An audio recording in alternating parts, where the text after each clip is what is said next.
বন্ধুরা, আমি তন্দ্রানী। আপনাদের সকলকে আমার চ্যানেলে স্বাগতম। আজ আমি ও আমার বন্ধুরা মিলে চলে এসেছি স্বর্ণগিরি মন্দিরে। এই মন্দিরটি তেলেঙ্গানার মিনি তিরুপতি বালাজির মন্দির নামেও পরিচিত।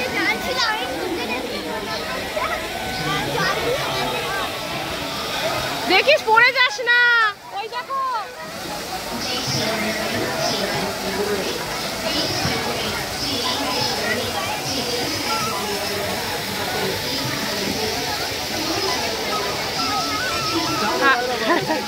आदमी को क्या हुआ है? वो उदास हो क्यों गया?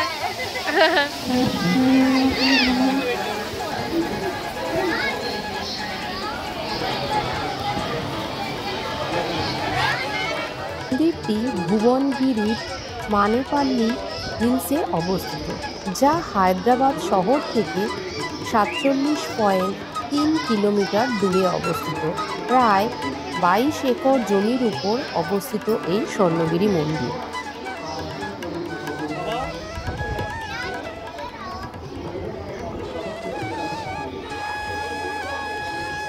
সেকেন্দ্রাবাদ থেকে স্বর্ণগিরি মন্দিরে আসতে হলে ট্রেনে করে আসা যায়। 20 মিনিটের মতো সময় লাগে। কাছে স্টেশনের নাম ভঙ্গির রেলওয়ে স্টেশন। আবার বাসে করেও আসা যায়, কিন্তু বাস পাল্টাতে লাগে, ডিরেক্ট কোনো বাস নেই। এছাড়া ওলা উবেরে বুক করে আসা যায়। এই মন্দিরটি সাধারণত প্রতিদিন সকাল 5টা থেকে রাত 9টা পর্যন্ত খোলা থাকে। এখানে প্রসাদ খাওয়ানো হয় দুপুরবেলায়। মূল মন্দির ছাড়াও রয়েছে জল নারায়ণ সান্নিধ্যি। সবাই বিশ্বাস করেন যে এক মনে প্রার্থনা করে এই জলের মধ্যে খুচরো পয়সা ফেলে দিলে তার মনোকামনা পূর্ণ হয়। জলের মধ্যে কত পয়সা পড়ে আছে তা দেখা যাচ্ছে।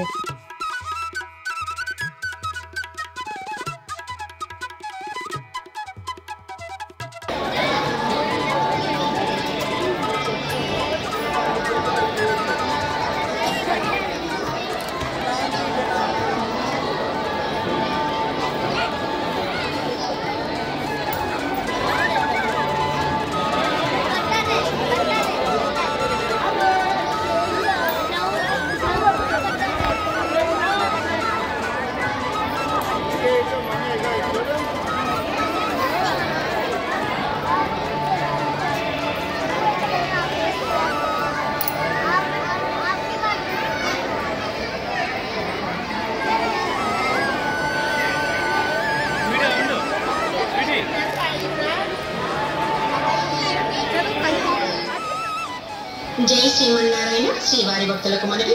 వేద స్వరూపుడైన శ్రీ వెంకటేశ్వరుని శ్రీ జలనారాయణ స్వామి వారి వద్ద భక్తులు దీపారాధన చేసి జ్యోతి స్వరూపంలో అర్చించి శ్రీ స్వామి వారి కృపకు పాత్రులు కాగలరని మనవి.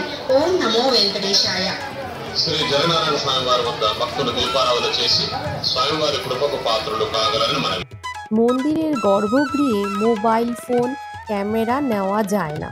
এখানে মন্দিরে প্রবেশ করতে হলে মেয়েদের শাড়ি বা চুড়িদার পরে আসতে হয় এবং অবশ্যই চুল বাঁধতে হবে। ছেলেদের জন্য ধুতি, পাঞ্জাবি বা ফর্মাল প্যান্ট শার্ট।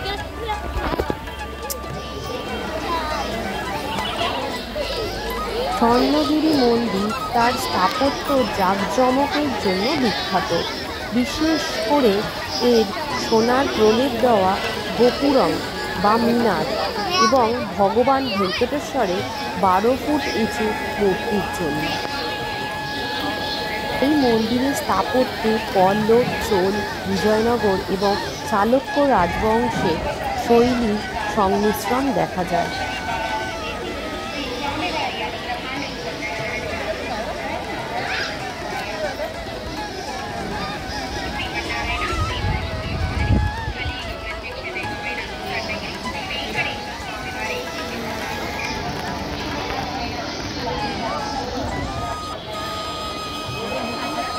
এছাড়া এখানে রয়েছে 120 ফুট উচ্চ হনুমান মণ্ডপ, যেখানে 40 ফুট উঁচু একক পাথরের হনুমান মূর্তি রয়েছে।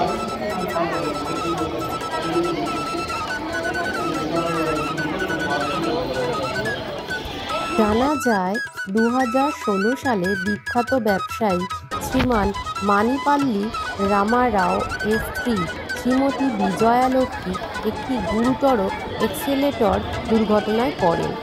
গুরুতর আহত হওয়ার পর তিনি কোমায় চলে যান। সেই সময়ে কেউ একজন তিরুপতি মন্দিরে জল পান করান। অলৌকিকভাবে তিনি ধীরে ধীরে সুস্থ হয়ে ওঠেন। এই অলৌকিক ঘটনাকে ভগবানের আশীর্বাদ মনে করেন। মানিপাল্লি পরিবার তাদের নিজস্ব জমিতে ভগবান ভেঙ্কটেশ্বরের মন্দির নির্মাণ করেন।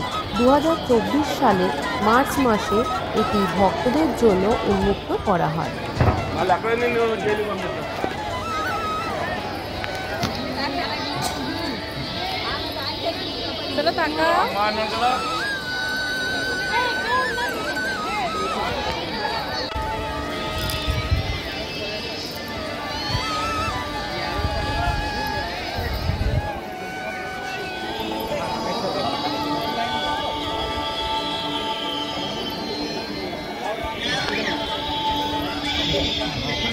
এখন দেখুন লাইনে কেমন ভিড় হয়েছে।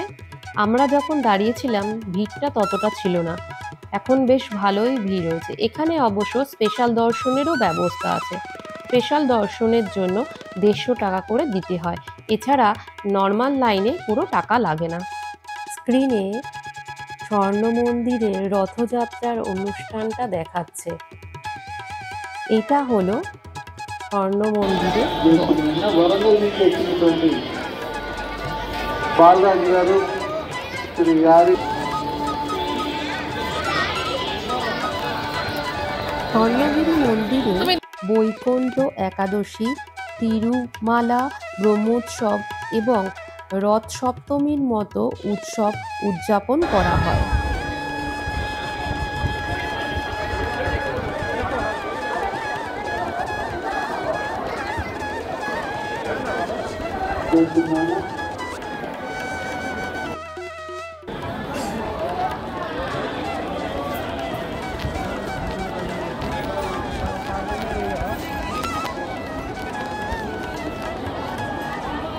স্বর্ণগিরি মন্দিরটি বয়স্কদের জন্য আশ্রয়স্থল, অনাথাশ্রম এবং শিক্ষা, স্বাস্থ্য, পরিবেশ এবং মানবিক প্রচেষ্টা সহ সমাজের সেবা করার লক্ষ্যে কাজ করে থাকে।